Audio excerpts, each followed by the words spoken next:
Good morning. हम BA second year की जो पेपर है भारतीय राज्य व्यवस्था, उसके अंतर्गत हम भारत में राष्ट्रवाद के उदय कारण पढ़ रहे थे। और इससे पहले के वीडियो में हमने कुछ कारणों के बारे में वर्णन किया था और हमने लास्ट में छोड़ा था पाश्चात्य शिक्षा और संस्कृति के जो प्रभाव था, जिसकी वजह से यहाँ पर राष्ट्रवाद के उदय में योगदान दिया इस पॉइंट ने, उस वहाँ तक हम इसका अध्ययन कर चुके हैं। आज हम पढ़ेंगे इसके आगे के कारण। भारतीय जो भारत के अंतर्गत जो राष्ट्रवाद का उदय हुआ था, उसमें भारत की जो प्रेस और साहित्य ने भी एक इम्पोर्टेंट भूमिका निभाई थी। यहाँ के समाचार पत्र और साहित्य ने जो राष्ट्रीय आंदोलन है उसमें एक तरह से जान फूंक दी थी। और इस पर मुनरो ने कहा था कि एक स्वतंत्र प्रेस और विदेशी शासन जो है वो, यानी मुनरो ने कहा था कि एक स्वतंत्र प्रेस यानी कि फ्री जो मीडिया है और विदेशी शासन दोनों एक साथ नहीं चल सकते, क्योंकि कभी विदेशी शासन यहाँ के मीडिया को अपने विरोध में कुछ भी लिखने के लिए स्वतंत्र नहीं कर सकती। विदेशी शासन की गलतियों को उजागर करने वाले प्रमुख समाचार जो पत्र थे उस टाइम के, उनमें है इंडियन मिरर, संवाद कौमुदी, बॉम्बे समाचार, बंगदूत, राष्ट्र गुफ्तार, अमृत बाजार पत्रिका, ट्रिब्यून, केसरी, कोहिनूर क्रॉनिकल आदि। इस काल के जो प्रमुख लेखक थे जो समाचार पत्रों में लिखते थे, संपादक, उनमें बंकिम चंद्र चट्टोपाध्याय, मतलब लेखक, इनके अलावा जो इन्होंने साहित्य लिखा था इस दौरान का, उनमें बंकिम चंद्र थे जिन्होंने आनंद मठ लिखी थी और वंदे मातरम की रचना की थी। इन्होंने जनता में राष्ट्रवाद की जो भावना है उसको बहुत अधिक कूट के, जिसको हम बोलते हैं कूट के, अच्छे से ठूस के भर दिया था। अगला जो कारण है वो है आर्थिक कारण। ईस्ट इंडिया कंपनी थी, वो यहाँ पर प्रमुख रूप से व्यापार करने के उद्देश्य से आई थी, लेकिन उनका उद्देश्य भारत का आर्थिक शोषण करना बन गया था। आर्थिक शोषण के जो उस टाइम तरीके थे, उनमें उद्योग धंधों को नष्ट कर दिया, यहाँ के पूर्व जो व्यापार पर पूर्ण एकाधिकार कर लिया, जनता भुखमरी और निर्धनता का शिकार हो गई इनके कारण से। ठीक है, कृषि पर अधिक कर लगा दिया तो किसान भी भूखे मरने लग गए।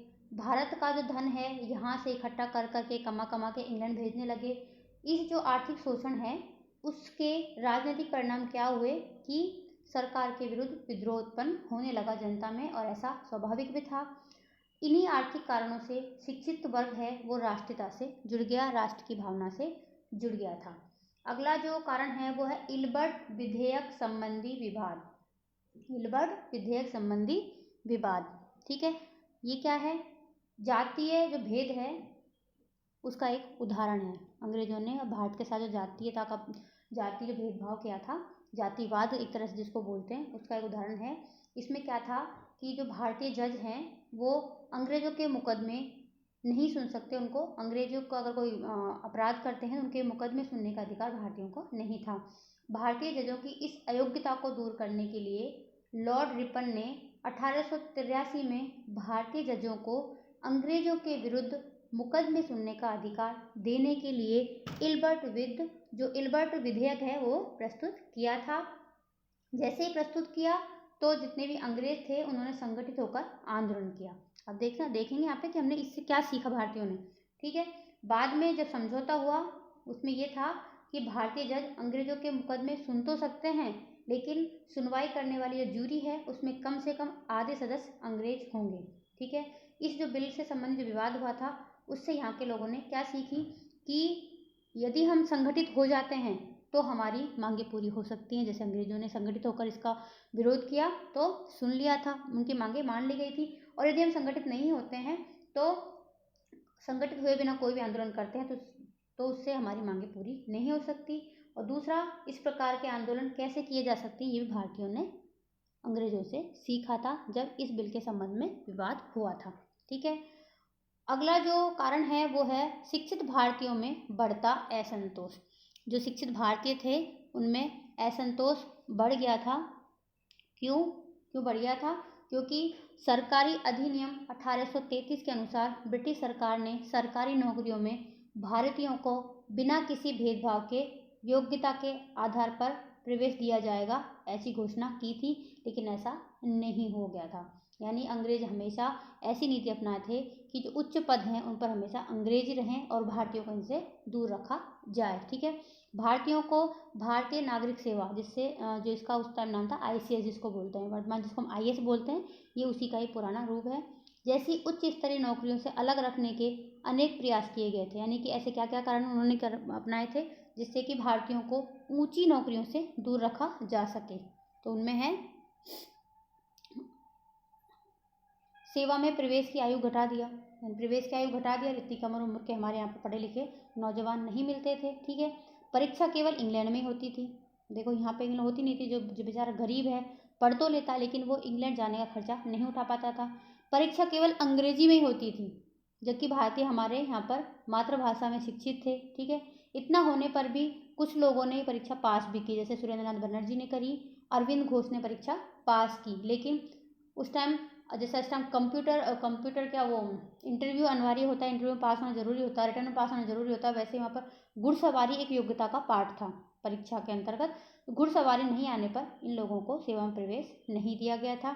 इन नीतियों का परिणाम निकला कि जो प्रभावशाली शिक्षित जो भारतीय हैं उनमें अंग्रेजों के प्रति असंतोष फैल गया था। 1876 में सुरेंद्र नाथ बनर्जी ने शिक्षित भारतीयों को संगठित किया और इंडियन एसोसिएशन नाम की संस्था की स्थापना की। और इसी कारण से, यानी कि जो इन लोग पढ़े लिखे लोगों को सुरेंद्र नाथ बनर्जी ने इकट्ठा किया था, इसके कारण हेनरी कॉटन ने उनको असंतोष का पिता कहा था। क्वेश्चन बनता है कि असंतोष का पिता किसे कहा जाता है और किसने उसको ये उपाधि दी थी। ठीक है, अगला जो कारण है वो है जातीय भेदभाव की नीति। अंग्रेजों ने यहाँ पर जो जातिवाद फैलाया था भारतीयों और अंग्रेजों के बीच में, उस नीति से भी बहुत ज़्यादा असंतोष भारतीयों में पैदा हुआ था। जब 1857 की क्रांति हुई थी उसके बाद अंग्रेजों ने भारतीयों के साथ में बहुत ज़्यादा कठोरतापूर्वक नीति अपनाई थी जातीय भेदभाव के लिए। ठीक है, भारतीयों को हीन समझा गया, उन्हें पशु और असभ्य समझा गया और उनको पशु कहकर उनको पुकारा जाता था। इन सब से क्या हुआ, मतलब उनके जो जैसे हमारे यहाँ पर जाति के आधार पर उच्च जाति और निम्न जातियों के बीच में जाति भेदभाव होता है, वैसे अंग्रेजों ने यहाँ पर सभी के साथ अपनाया था। ठीक है, उनके जो निवास स्थान है अपने स्थान से बहुत दूर बनाए हुए थे। आधे वनमानुष और आधे जंगली कहकर इनको पुकारते थे, किनको, हमको यानी भारतीयों को। उनके साथ में दुर्व्यवहार किया था। ठीक है, इससे क्या हुआ कि अंग्रेजों के इस दुर्व्यवहार से भारतीयों में अंग्रेजों के प्रति बहुत ज़्यादा कुंठा उत्पन्न हो गई, उनमें रोष उत्पन्न हो गया कि हमारे यहाँ पर रहते हुए हमारे लोगों के बीच में हमारे साथ ही दूसरे लोग जो विदेशी हैं वो हमारे साथ में इतना बुरा भेदभाव और अन्याय कर रहे हैं। तो उन्होंने एक चिंगारी सुलगने लग गई थी।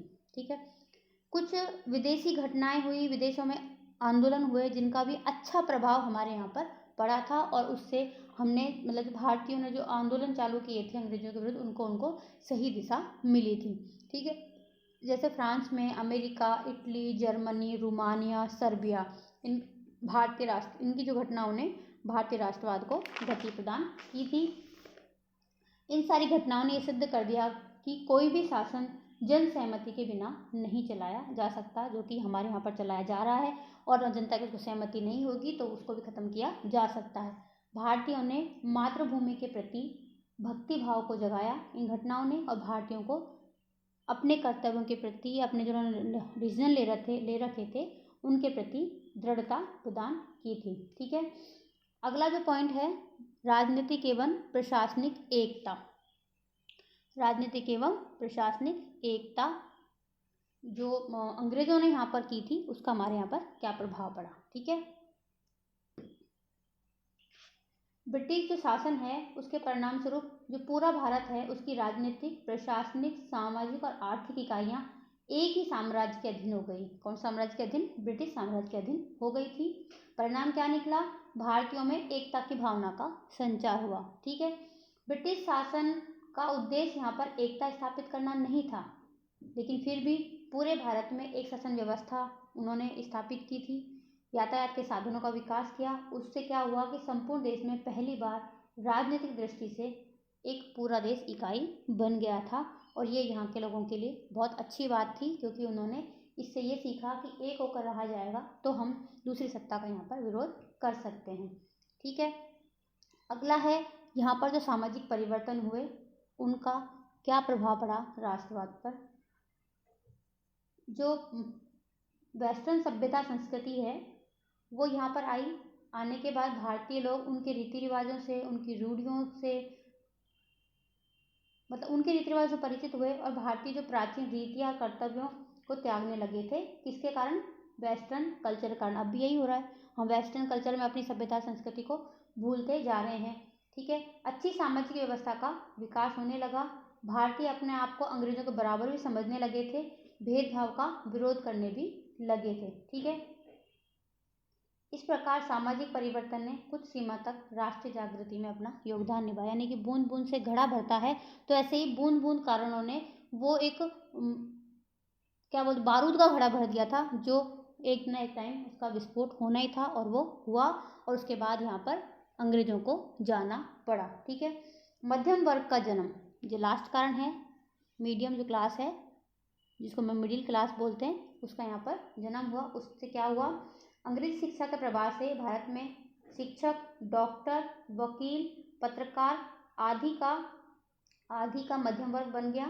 इन्होंने अंग्रेजों की दासता को बिल्कुल भी एक्सेप्ट नहीं किया था। इन्होंने स्वतंत्रता और समानता की डिमांड की और राष्ट्रीय आंदोलन को गति प्रदान की। निष्कर्ष क्या निकला? इन सब सारे कारणों के परिणाम स्वरूप भारत जो लोग हैं उनमें राष्ट्रवाद की चेतना का विकास हुआ। कैसी चेतना?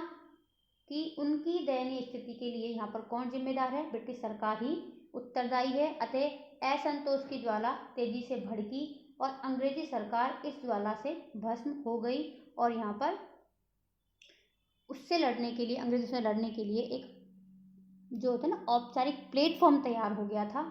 और ऐसे ही उस मतलब इस जो क्या बोलते हैं ज्वलनशील माहौल के अंतर्गत ही कांग्रेस की स्थापना हुई थी। फिर कांग्रेस ने अपने तरीके से अंग्रेज शासन का विरोध किया। इसी टाइम गांधी जो थे वो भारतीय राजनीति में आए और उन्होंने भारत में जो क्या था उसको राष्ट्रीय आंदोलन को गति प्रदान के लिए अपना उस विशेष योगदान दिया। धीरे धीरे करके ऐसे कारण उत्पन्न हो गए कि अंग्रेजों को यहाँ से छोड़कर जाना ही पड़ा।